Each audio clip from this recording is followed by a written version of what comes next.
محترم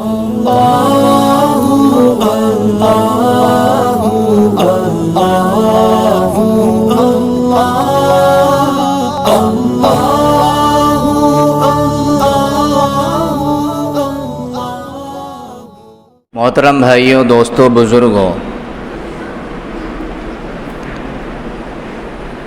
دنیا کی اس مختصر سی زندگی میں انسان اپنی زندگی کو آسان کرنے کے لیے، آسان گزارنے کے لیے، آسان بنانے کے لیے بہت سارے اسباب کو اختیار کرتا ہے۔ اسباب کہتے ہیں جن چیزوں کا بھی واسطہ ہم سے پڑتا ہے، جو ضرورت کی چیزیں ہیں، ان کے بغیر کوئی چارہ کاری نہیں ہے، تو انہیں اسباب کہا جاتا ہے۔ جیسے مثال کے طور پر انسان کو زندہ رہنا ہے تو کھانا بھی پڑے گا بھائی، کھائے بغیر انسان زندہ تو نہیں رہ سکتا، اور جب کھانا ہے تو پھر کمانا بھی پڑے گا، کاروبار بھی کرنا پڑے گا۔ ایسا تو ہے نہیں کہ کھانا بنا بنایا بغیر کمایا ہمارے دسترخوان پر آ جائے گا، ایسا نہیں ہے۔ زندہ رہنا ہے تو سونا بھی پڑے گا، یہ ایک جسم کی بہت بڑی ضرورت ہے۔ یہ تو میں نے ایک دو مثالیں دی ہیں، اس کے علاوہ اسباب سے ہماری زندگی بھری پڑی ہے۔ اگر میں ان اسباب کی طرف اشارہ بھی کروں تو سارا وقت یوں گزر جائے گا۔ میں نے تو صرف اشارے کیے ہیں کہ بندہ اپنی زندگی کو آسان کرنے کے لیے ان اسباب کو اختیار کرتا ہے اور کرنا بھی پڑتا ہے۔ یہ ایمان والے کی ایمانیت کے بھی خلاف نہیں، اللہ پر بھروسہ کرنے کے بھی خلاف نہیں۔ ہاں، جو یہ کہے کہ جی میں تو کاروبار نہیں کرتا، میں تو کھانا نہیں کھاتا، اللہ کے ہاتھ میں ہے سب، اللہ چاہے گا تو جلائے گا، اللہ چاہے گا تو مارے گا، تو یہ جہالت کہلاتی ہے۔ کیا کہلاتی ہے؟ جہالت۔ نبی کریم صلی اللہ علیہ وسلم کا فرمان یہ ہے کہ اپنے اونٹ کی رسی کو کھونٹے سے باندھو اور پھر کہو کہ میں نے اللہ پر بھروسہ کیا، یہ ہے اسلام۔ کوئی یہ کہے اونٹ کو کھول کے کہ جی جہاں چاہے چلا جائے، میں نے تو اللہ پر بھروسہ کیا، تو یہ کیا ہے؟ جہالت کہلاتی ہے۔ اسی طریقے سے جناب محمد رسول اللہ صلی اللہ علیہ وسلم کی ایک حدیث میں آپ حضرات نے سنا ہوگا کہ جب بندہ سوئے تو اپنے گھر کا چراغ بجھا کر کے سوئے۔ یا نہیں کہا کہ جی چراغ جلنے دو، اللہ پر بھروسہ کرو، چادر تانو اور لمبے پیر کرو، سو جاؤ، یہ نہیں کہا۔ کیا بجھاؤ؟ پہلے چراغ بجھاؤ۔ جو برتن کھانے پینے کے ہیں سیدھے رکھے ہوئے ہوں انہیں الٹا کر دو۔ جن کھانے کے برتنوں میں کھانے کا کچھ سامان ہے ان کو ڈھکن سے ڈھانپ دو۔ سیدھا جو ہے انہیں الٹا کرنے کو کیوں کہا؟ کیڑا مکوڑا آ کر نہ بیٹھ جائے، صبح کو اندھیرا ہوگا، فجر میں اٹھو گے، کیڑا مکوڑا نہ کاٹ لے۔ چراغ بجھانے کو کیوں کہا؟ سو گئے، انسان سویا ہوا مرے ہوئے کی مانند ہوتا ہے، پتہ نہیں کوئی شیطان حرکت کر دے، کوئی جانور حرکت کر دے، یا چوہا اس کی بتی کو کھینچ کے تمہارے بستر کے قریب لا کر کے چھوڑ دے، تو کیا ہوگا؟ تو صبح کو ہی پتہ چلے گا پھر کیا ہوگا۔ تو یہ اسلام کی تعلیم ہے کہ اسباب کو اختیار کرنا پڑتا ہے، اور اسباب پر بھروسہ کرنا یہ بھی درست نہیں ہے کہ جی نا میں تو اسی سے پل رہا ہوں، بلکہ ہونا یہ چاہیے کہ اللہ نے ان چیزوں کو کرنے کا حکم دیا ہے، لیکن کرنے والی ذات اللہ تبارک و تعالیٰ کی۔ شفا دینا اس کے ہاتھ میں، موت دینا بھی اس کے ہاتھ میں۔ یہ نہیں ہے بندہ بخار سے تپ رہا ہے اور دوائی کا کوئی نام نہیں ہے کہ دوائی لے لو، نہ، اللہ چاہے گا تو شفا دے دے گا، اللہ چاہے گا تو مار دے گا۔ اگر یہ بندہ اپنی لاپرواہی سے مر گیا تو بہت بڑا گناہگار ہو کر مرے گا، بہت بڑا گناہگار ہو کر، چاہے کتنے بھی بڑا نیکوکار ہو لوگوں کے سامنے، کاہے کی وجہ سے گناہگار ہو کے مرے گا؟ دوائی نہ کرنے کی وجہ سے۔ مرضوں سے بچنے کے جو اسباب ہیں ان کو اختیار نہ کرنے کی وجہ سے ہو سکتا ہے یہ اس کا مرنا خودکشی میں بھی داخل ہو جائے، ہو سکتا ہے۔ تو بہرحال یہ زندگی کو آسان کرنے کے لیے اسلام کی ہمارے لیے تعلیم ہے۔ انہی اسباب میں سے ہم اپنی زندگی کو آسان کرنے کے لیے ایک بہت ہی اہم سبب ہماری زندگی کا نکاح کرنا ہوتا ہے۔ کیا کرنا ہوتا ہے بھائی؟ نکاح کرنا ہوتا ہے۔ نکاح یہ ہمارے مذہب میں ایک بہت بڑی عبادت ہے، چھوٹی عبادت نہیں ہے، یاد رکھنا۔ آپ نے اب تک سنا ہوگا عبادت ہے عبادت ہے، لیکن چھوٹی عبادت نہیں ہے، بہت بڑی عبادت ہے۔ اسی وجہ سے مذہب اسلام نے اور خود جناب محمد رسول اللہ صلی اللہ علیہ وسلم نے بھی اپنے قول کے ذریعے بھی اور اپنے عمل کے ذریعے بھی یہ ثابت کر کے دکھایا کہ بغیر نکاح کے رہنا یہ اچھی بات نہیں ہے۔ یہ بغیر نکاح کے رہنا اچھی بات نہیں ہے، اور اس کے بہت سارے سبب ہیں، بہت بڑے بڑے سبب ہیں۔ گناہوں سے بچنا آسان ہو جاتا ہے، انسان کے اوپر ذمہ داری آ جاتی ہے، اور جب بندہ نکاح کر لیتا ہے عبادت کا ثواب بھی بڑھ جاتا ہے، نیکیوں کا ثواب بڑھ جاتا ہے۔ انسان کے اندر اصل عقل و شعور نکاح کرنے کے بعد آتا ہے، کس کے ساتھ کیسے ویوہار کرنا ہے، کیسے سلوک کرنا ہے، بہت ساری چیزیں نکاح کے بعد انسان کو ملتی ہیں۔ لیکن اب شریعت نے یہ نہیں کہا کہ صرف نکاح ہی کر لو، بلکہ نکاح کرنے کا طریقہ بھی مذہب اسلام نے ہمیں سکھایا ہے، کیونکہ نکاح ایک بہت بڑی ذمہ داری کا نام ہے۔ نکاح ایک بہت بڑی ذمہ داری کا نام ہے۔ کتنے ہی لوگوں کو دیکھیں گے آپ کہ نکاح کرنے سے بچتے ہیں، کنواروں کو دیکھیں گے آپ، کنواروں کو۔ کیوں؟ کہ کمانا پڑے گا پابندی کے ساتھ، رات کو 10 بجے کے بعد آئیں گے تو سننی پڑیں گی، ماں باپ کی الگ، بیوی کی الگ، اس کے شوق الگ، اس کی ضروریات الگ۔ تو ان ذمہ داریوں سے بہت سارے لوگوں کو، لڑکوں کو آپ دیکھیں گے بچتا ہوا پائیں گے، اور معلوم ہے ایسا نہیں ہے کہ ان کی ضرورت پوری نہیں ہو رہی ہے، پھر ناجائز اور حرام طریقے سے وہ اپنی ضرورت بھی پوری کرتے ہیں۔ آپ سب کو معلوم ہے، کوئی آپ انجانے نہیں ہیں، سب جانتے ہیں کیا ہو رہا ہے ہمارے محلے میں، سب جانتے ہیں، ہر چیز کیمرے کے سامنے بولنے کی نہیں ہوتی ہے۔ پھر اس کا وبال ایک الگ بڑھتا ہے۔ تو شریعت نے ہمیں نکاح کرنے کی تعلیم بھی دی ہے، حکم بھی دیا ہے، اور پھر اس کا طریقہ بھی بتایا ہے۔ اب اگلا مرحلہ جو آتا ہے وہ نکاح کے بعد کی زندگی کا آتا ہے۔ نبی کریم صلی اللہ علیہ وسلم نے نکاح کے بعد کی زندگی کو اتنا کھول کر کے بیان کیا ہے، اتنا کسی زندگی کو بیان نہیں کیا ہے۔ اور پھر قرآن میں بھی اللہ تبارک و تعالیٰ نے ایک نکاح والی زندگی کیسے گزارنی ہے، سورہ بقرہ کا اکثر حصہ بھرا ہوا پڑا ہے۔ قرآن کی سب سے بڑی سورت کون سی ہے بھائی؟ سورہ بقرہ۔ تو سورہ بقرہ کا اکثر حصہ اس بات سے بھرا ہوا ہے کہ شادی شدہ زندگی کیسے گزرتی ہے۔ سورہ بقرہ کے بعد آل عمران آتی ہے، سورہ عمران آتی ہے، اس میں بھی بہت ساری آیات ہیں۔ اس کے بعد سورہ نساء آتی ہے، اس میں بھی بہت سارا، سورہ نساء نام ہی اس کا عورتوں کی صورت ہے، نساء کے معنی عورتیں آتی ہیں، تو نام ہی اس کا عورتوں کی صورت رکھ دیا۔ تو اس میں بہت سارے احکامات نکاح کے بارے میں، شادی شدہ جوڑوں کے بارے میں، کہے کے لیے کہ نکاح کے بعد میں ایک گھر کیسے چلتا ہے، یہ بیان کرنے کے لیے قرآن بار بار اس مضمون کو دہراتا ہے، بار بار دہراتا ہے۔ اگر بتاؤ قرآن دہرائے اور نبی نہ بتائے، ایسا ہو سکتا ہے؟ بلکہ نبی کریم صلی اللہ علیہ وسلم نے بھی اپنے عمل کے ذریعے بھی، اپنے قول کے ذریعے بھی بہت ساری جگہ بیان کیا ہے کہ نکاح والی زندگی کو کیسے ایک ساتھ پیار محبت کے ساتھ چلایا جاتا ہے۔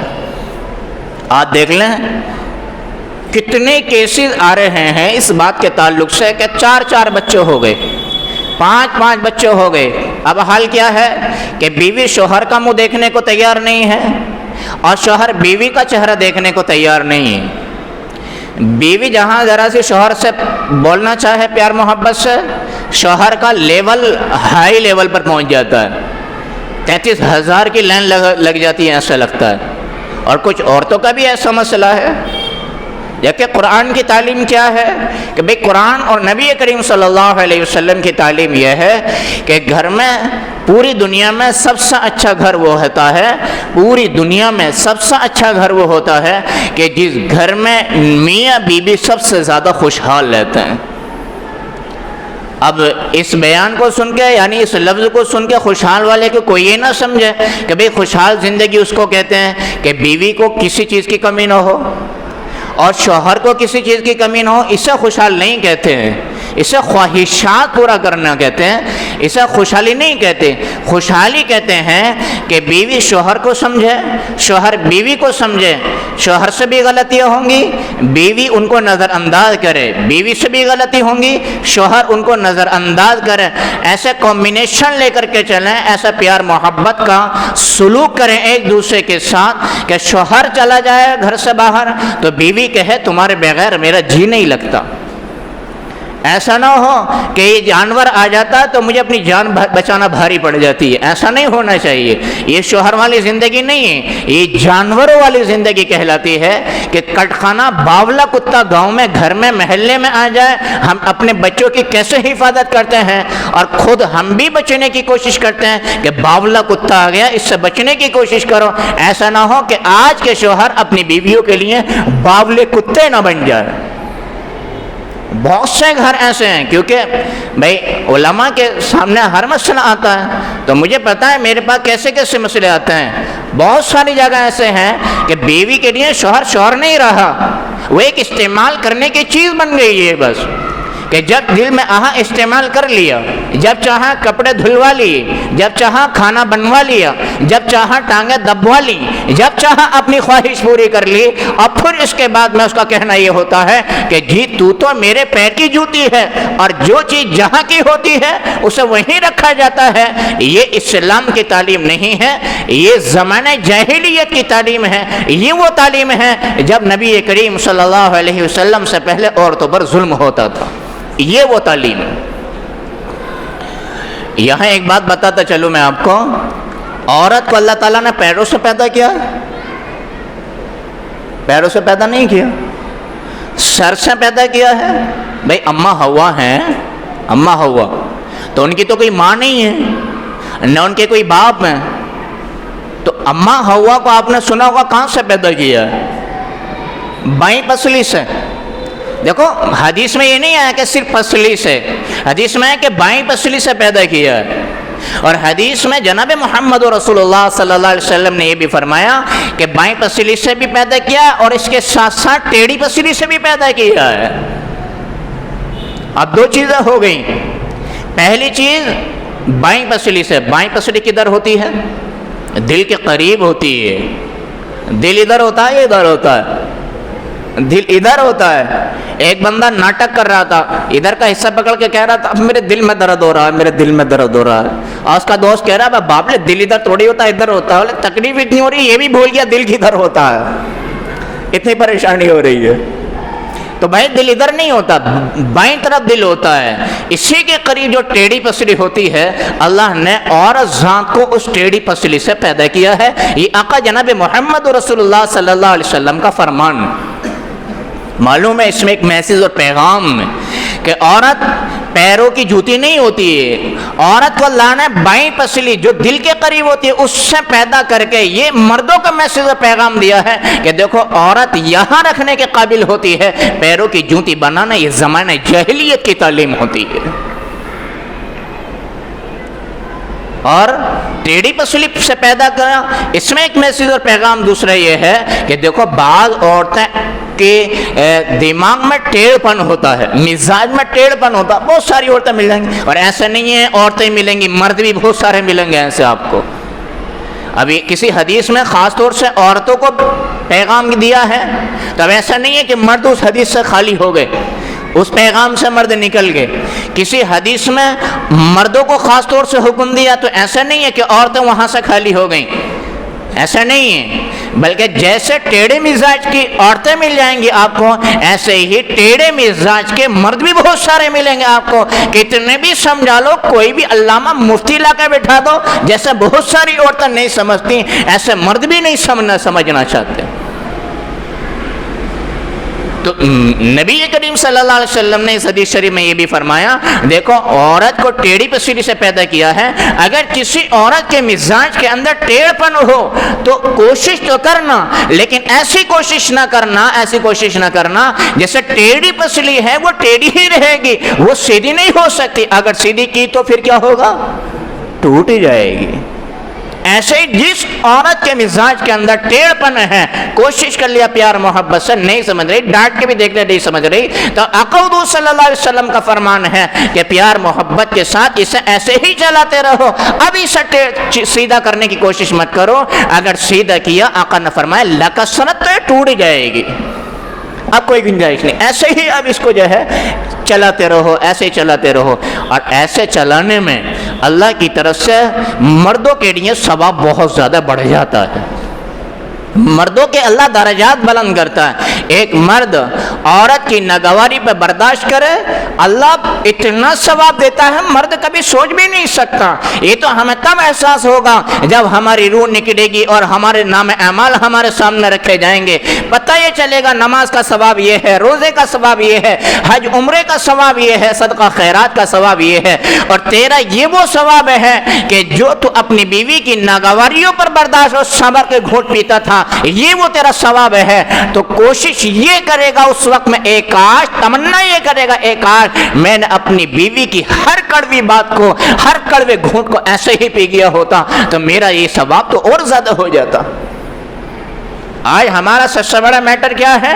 ہم نکاح والی زندگی کو مرد بھی سیکھنے کی کوشش نہیں کرتے، عورتیں بھی سیکھنے کی کوشش نہیں کرتی، اور پھر وہی لڑائی جھگڑے، پھر وہی طلاق کی نوبتیں، اور پھر وہی مار کاٹ، یہ پھر شروع ہو جاتا ہے، اور پھر وہی کورٹ کچہریاں، اور پھر وہی پنچایتیں، اور پھر وہی ایک دوسرے پہ الزام تراشیاں، اور ایک دوسرے پہ تمام واہیات تباہیات لگانا شروع کر دیتے ہیں۔ یعنی چار آدمی صلح صفائی کے لیے اگر بیٹھ گئے تو وہ نظریہ یہ لے کر کے اٹھتے ہیں کہ ان میں ایسا بگاڑ ہو سکا ہے، ایسا ان میں خندقیں کھود چکی ہیں کہ اب ان میں صلح صفائی کی کوئی گنجائش نکلتی نہیں دکھائی دیتی۔ حال کیا ہے؟ 3 4 5 بچوں ہیں، 4 5 بچے ہیں، اور اسی نفرتوں میں 4 بچے ہو گئے، 5 بچے بھی ہو گئے۔ کیا محسوس ہوا اس سے؟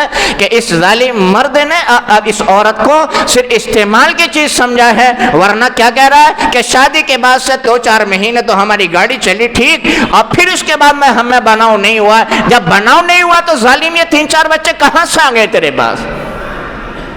اس سے میں سیدھے پیغام ملا ہے کہ عورت کو بہت سارے مردوں نے، کم نہیں بہت سارے مردوں نے اپنی استعمال کی چیز سمجھا، استعمال کیا، لات ماری، چل ادھر جا۔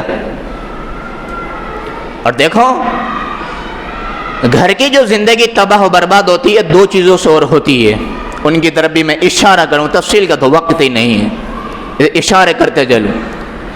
پہلے جو گھر کا بگاڑ کا سبب ہے وہ مرد اپنی بیوی کو صحیح طریقے سے اپنی حیثیت کے مطابق، بیوی کی ضرورت کے مطابق خرچے نہیں دیتے ہیں، یہ بھی بگاڑ کی بہت بڑی وجہ ہے۔ اور دیکھو شریعت نے مرد کو اس بات کا پابند نہیں بنایا کہ تو اپنی بیوی کی خواہشات پوری کر، مرد کو شریعت نے اس بات کا ضرور پابند بنایا ہے جو تیری بیوی کی ضروری چیزیں ہیں ان کو پورا کر، یہ اس کے لیے واجب درجے کی چیز ہے۔ اگر بیوی کی ضرورتیں پوری نہیں کرے گا، اپنی حیثیت کے دائرے میں رہ کر پوری نہیں کرے گا، تو مرد چھوٹا گناہگار نہیں ہوگا، بہت بڑا گناہگار ہوگا۔ اور اسے کہتے ہیں حقوق تلفی، حق مارنا، کہ اگر بندہ اپنی حیثیت میں رہتے ہوئے بیوی کی ضروریات پوری نہیں کر رہا ہے تو پھر اللہ تبارک و تعالیٰ اس کا حساب کتاب کروائے گا اپنے سامنے کھڑا کروا کے۔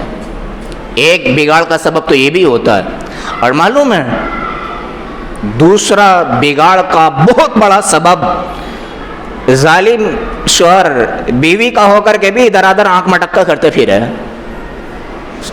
ایسا شاید ہی کوئی انسان ہو، اتنے کیسز آ رہے ہیں، پریشان پک گئے میرے کیس سنتے سنتے۔ آپ کو کیا معلوم کتنی دفعہ میرے پاس بیچاری عورتوں کا فون آ رہے ہیں، رو رہی ہیں فون پہ کہ 4 بچے ہیں 5 بچے ہیں، بیٹی جوان ہے، اور دوسری جگہ جو ہے آنکھ مٹکا کرتا پھر رہا ہے، دوسری جگہ حرام کاری کرتا پھر رہا ہے، دوسری طرح زنا کاری کرتا پھر رہا ہے۔ معلوم ہے شریعت کا کیا نظام ہے؟ شادی ہونے کے بعد میں مرد ہو یا عورت ہو، مرد ہو اگر وہ یہ کام کرے تو اب شریعت کا حکم کیا ہے معلوم ہے؟ اسے لے جا کر کے جنگل میں، اور جہاں بہت سارے بھاری بھاری پتھر ہوں، اور تمام مسلمان وہاں کھڑے کر دیے جائیں، اور اس ظالم زانی انسان پر جو شادی شدہ ہونے کے بعد بھی اتنا بڑا گناہ کر رہا ہے، گھناؤنا کام کر رہا ہے، اس کے اوپر پتھروں کی ایسی برسات کی جائے، ایسی برسات کی جائے جب تک یہ مر نہ جائے، جب تک پتھروں کی برسات کی جائے گی۔ کتنا بڑا گناہ ہے کہ شریعت نے اتنی بڑی سزا اس کی جو ہے تجویز کی ہے، اتنی بڑی سزا اس کی بنائی ہے۔ کیوں؟ جب یہ ایسا کرتا ہے ایک عورت کا دل بھی دکھتا ہے، جب یہ ایسا کرتا ہے آنے والی نسلوں میں بے حیائی پیدا ہوتی ہے، جب یہ ایسا کرتا ہے اسلام اور اپنے مذہب کی دھجیاں اور مذاق بھی بناتا ہے۔ ان تمام گناہوں کی سزا اللہ تبارک و تعالیٰ نے قرآن میں یہ دلوائی ہے کہ اسے لے کے جاؤ ظالم کو میدان میں، اور اس کے اوپر تمام مسلمان پتھروں کی ایسی بارش کرو جب تک یہ مر نہ جائے، جب تک اس کو پر ترس کھانے کی ضرورت نہیں ہے۔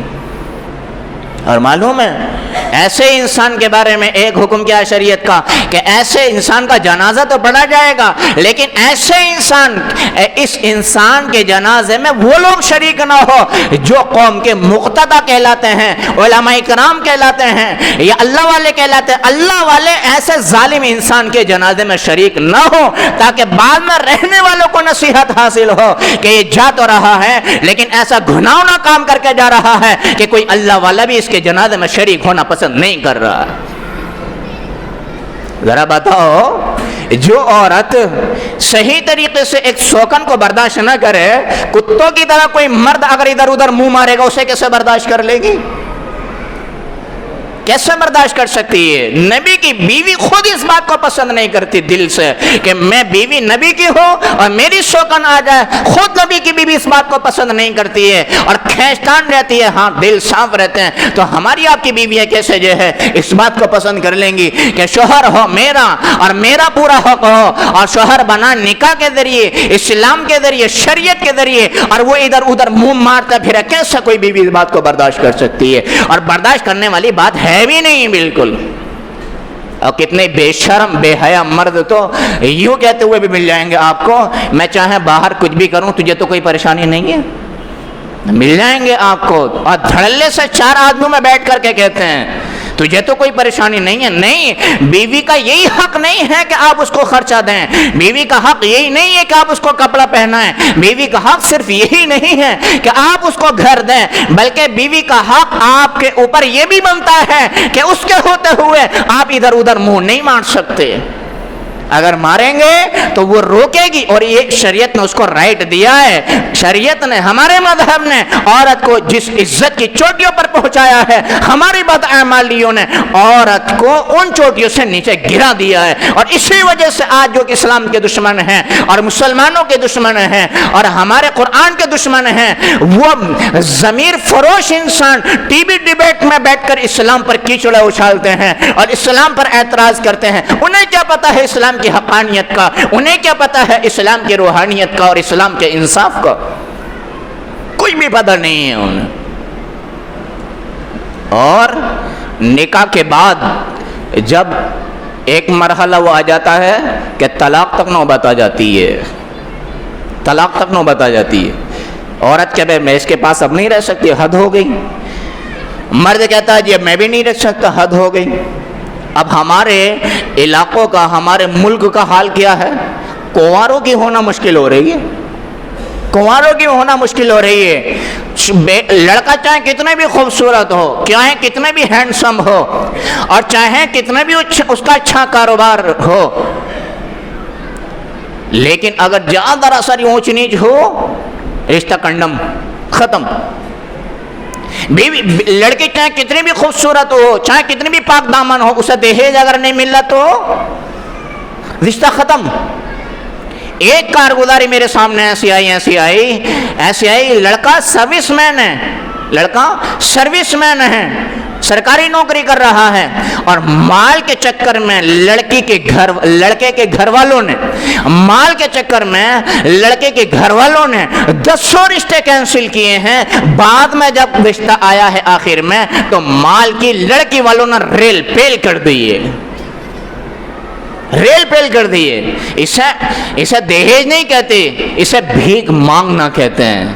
ایک بھیکاری وہ ہیں جو مسجد میں بیٹھے ہوں گے، ایک بھیکاری وہ ہے جو ہمارے آپ کے گھروں کے سامنے ہاتھ پھیلا کے مانگتے ہیں، وہ بھی بھیکاری ہے۔ اور انٹرنیشنل بھیکاری وہ ہے جو اپنے لڑکے کی شادی کر رہا ہے اور جس لڑکی سے رشتہ ہو رہا ہے اس کے ماں باپ سے یا اس سے جو ہے مال کی ڈیمانڈ کر رہا، یہ ایسے انٹرنیشنل بھیکاری ہے۔ یہ ہے تو شریعت کی نظر میں بھیکاری، لیکن ہم اور آپ اس کو بھیکاری نہیں کہہ سکتے، یہ ایسے بھیکاری ہے۔ آپ کو بھیکاری کرسی پہ بیٹھے ہوئے بھی مل جائیں گے، آپ کو بھیکاری جو ہے کورٹ کچہریوں میں بھی کرسیوں پہ بیٹھے ہوئے مل جائیں گے، اور ڈاکو مل جائیں گے، چور اچکے مل جائیں گے۔ یہی نہیں ہے کہ چوری وہ کر رہا ہے جو آپ کے گھروں میں دن دہاڑے کر رہا ہو، آپ کے گھروں میں ڈاکے ڈال رہا ہو۔ چوری اچکا آج جتنا اس کے علاوہ ہو رہی ہے اتنا کھلے عام نہیں ہو رہی ہے۔ دھوکہ دینا، دھوکہ دے کے کسی سے پیسے اینٹھ لینا، جھوٹ سچ بول کر پیسے اپنے بنا لینا، یہ کیا؟ یہ بھی چوری ڈکیتی کی ایک قسم ہی ہے، یہ کوئی نیکی کا کام نہیں ہے۔ تو ایک وقت وہ آتا ہے کہ طلاق تک کی نوبت آ جاتی ہے۔ تو اب ایسا نہیں ہے، جیسے میں نے شروع میں کہا کہ شریعت نے ہمیں ایک رائٹ دیا ہے اپنی ضرورت پوری کرنے کا۔ تو اب یہ نہیں ہے کہ بھئی کھلے عام چھوٹ دے دیے کہ جیسے چاہو منہ مارو، جیسے چاہو جہاں چاہو بیٹھو، جہاں چاہو لیٹو، جہاں چاہو اٹھو، اور جہاں چاہو کھاؤ، جہاں چاہو پیو، جہاں چاہو سو، اور جہاں چاہو اپنی ضروریات پوری کرو۔ شریعت نے اس بات کا ہمیں حکم تو دیا ہے کہ ضرورت پوری کرنی ہے، لیکن یہ بھی اس بات کا بھی پابند بنایا ہے، اس بات کا بھی پابند بنایا ہے کہ یہ کرنی کیسے ہے، اس کی بھی تعلیم شریعت نے دی ہے۔ تو نکاح کے بعد کی زندگی کے بارے میں نے بھی مختصر بتایا کہ کن وجوہات کی وجہ سے اور کن وجہ سے جو ہے نکاح کے بعد کی زندگی میں کھٹاس پیدا ہوتی ہے، لڑائی جھگڑے شروع ہو جاتے ہیں۔ اس موقع پر ہماری کیا ذمہ داری بنتی ہے؟ کس کو کیسے سمجھانا چاہیے، کس کو کیسے نہیں سمجھانا چاہیے؟ سمجھنے سے کام نہ چلے تو پھر کیا کرنا چاہیے؟ اس کے بعد کیا کرنا چاہیے؟ ایک بہت لمبا موضوع ہے، گھنٹوں کا بیان ہے۔ اس وقت تو آپ سب یہ یاد رکھیں کہ شادی کی زندگی کوئی معمولی زندگی نہیں ہوتی ہے۔ شریعت نے پہلے میں نے بتایا کہ شریعت نے بغیر نکاح والے انسان کو پسند نہیں کیا۔ شریعت کا مزاج یہ ہے کہ بندہ بالغ ہونے کے بعد جلد سے جلد نکاح کرے، جلد سے جلد نکاح کرے۔ اور نکاح کرنے کے نقصان کیا ہے وہ ہمیں معلوم ہے۔ آج جن کی اولاد، جن کے بیٹے جوان ہو گئے اور وہ نکاح کرنے میں دیری کر رہے ہیں اور کہہ رہے ہیں ابھی تو ہمارے بیٹے بالغ بھی نہ ہوئے ہیں، ہمارے ابھی بیٹے تو بالغ بھی نہ ہوا۔ باپ کو بھی پتہ نہیں، ماں کو بھی پتہ نہیں، یہ ادھر ادھر الٹے سیدھے منہ مار رہا ہے۔ ہاں پتہ ہی کیا ہے ابھی۔ اور اگر الٹے سیدھے منہ مارنے سے پہلے نکاح ہو جاتا تو کتنا اچھا ہوتا۔ اور جب یہ الٹے سیدھے ادھر ادھر منہ مارتا ہے تو بھائی پاپ کا گھڑا کب تک نہیں پھوٹے گا؟ ایک نہ ایک دن ایسا ہے کہ منظر عام پر کہانی آ جاتی ہے۔ جب منظر عام پر کہانی آتی ہے تو پھر وہ والی رسوائی اور والی بے عزتی تو ایسی ہوتی ہے کہ باپ کو باہر نکلنا مشکل ہو جاتا ہے، ماں کو باہر نکلنا مشکل ہو جاتا ہے۔ یہ ایسی رسوائی ہوتی ہے۔ ایسی رسوائی سے بچنے کا سب سے بہترین فارمولہ یہ ہے کہ بھئی نکاح کرنے میں کیا کرو؟ جلدی کرو۔ 10-12 کھا رہے ہیں گھر میں، ایک اور آ جائے گی تو وہ فاقے مر جائے گی کیا؟ وہ بھوکی مر جائے گی۔ 10-12 کپڑے پہن رہے ہیں، ایک اور آ جائے گی تو اسے کپڑا نہیں ملے گا۔ 10-12 رہنے، ایک اور آ جائے گی کیا اسے سونے کی جگہ نہیں ملے گی؟ یہ کافروں والا مزاج ہے۔ یہ دہریے جو لوگ ہوتے ہیں جن کا کوئی مذہب ہی نہیں ہوتا، ان لوگوں کا مزاج ہے کہ جی بیٹے کی شادی جب کرو جب کمانے لائق ہو جائے۔ یہ اسلام کا مزاج نہیں ہے، یہ نبی کی تعلیم نہیں ہے، یہ اللہ کے کسی ولی کی تعلیم نہیں ہے۔ بچہ بالغ ہو گیا فوراً اس کی شادی کرنے کی کوشش کرو اگر خود اور اس کو بھی رسوائیوں سے بچانا چاہتے ہو۔ ایک انسان کو بھوک لگ رہی ہو، کیسے بھوک مٹے گی جی؟ کپڑا پہننے سے یا نہانے سے، دھونے سے یا سونے سے؟ جب تک بھوک اس کی نہیں مٹے گی اسے کسی کام میں مزہ بھی نہیں آئے گا۔ ایسے ہی نکاح کی ایک ہر انسان کی بھوک ہوتی ہے، ایک ضرورت ہوتی ہے۔ ضرورت کے موقع پر اگر پورا نہیں ہوا تو پھر رسوائیاں اور ذلت ہمارے قدموں میں آ جائیں گی۔ تو میرے عزیزوں، ہم اپنے نکاح کی زندگی کو خوبصورت سے خوبصورت بنانے کی کوشش کریں. بیویاں نیک ہیں، سونے پہ سہاگا. بیویاں نیک ہیں، سونے پہ سہاگا. اور اگر بھائی کسی کو کڑوے مزاج کی مل گئی تو کڑوے گھونٹ سمجھ کے پیتے جاؤ پیتے جاؤ. تمہیں نمازوں پہ ایسا اللہ کی قسم ثواب نہیں ملے گا جیسے اس کا کڑوا گھونٹ پینے پہ ثواب ملے گا. فرض نماز کی بات نہیں کر رہا، نفل نماز کی بات کر رہا ہوں. ایک بہت بڑا ڈاکو کا انتقال ہو گیا، مر گیا. بڑا چور اچکا، کہیں اسے مارا، کہیں اسے دہاڑا، کہیں اسے کچھ کرے، کہیں اسے کچھ کرے. مرنے کے بعد میں کسی نے خواب میں دیکھا کہ بھئی کیا گزری، کہ جی مغفرت کر دی گئی میری. کس عمل کی وجہ سے؟ تو بڑا گندا آدمی تھا، بڑا بدتمیز آدمی تھا. جب مرا تو کتنے لوگ تیری بدتمیزی کی وجہ سے تیرے جنازے میں بھی شریک نہ ہوئے. ہر آدمی مرنے کے بعد سب کا پیارا سا ہو جاتا، تو مرنے کے بعد بھی پیارا نہیں ہوا. کہ جی میری ایک نیکی میرے رب کو پسند آ گئی. اللہ بھی اتنا بڑا قدردان ہے. میری ایک نیکی میرے رب کو پسند آ گئی. کہ بھائی کیا نیکی پسند آ گئی؟ کہ جب میں گھر جاتا تھا میری بیوی سے غلطیاں کوتاہیاں ہوتی تھیں، میں یہ سوچ کر معاف کر دیا کرتا تھا میں بھی تو اپنے رب کا نافرمان بندہ ہوں. صبح سے شام تک میرا رب مجھے کتنا معاف کرتا ہے، میں تھوڑا سا اپنی بیوی کو معاف کر دوں تو ہو سکتا ہے اللہ کو میری ادا پسند آ جائے. اور میری وہی ادا میرے رب کو پسند آ گئی، اور اس پسندیدگی کی بنیاد پر اللہ نے میری مغفرت کر دی ہے. ما من شیء اثقل فی المیزان من حسن الخلق.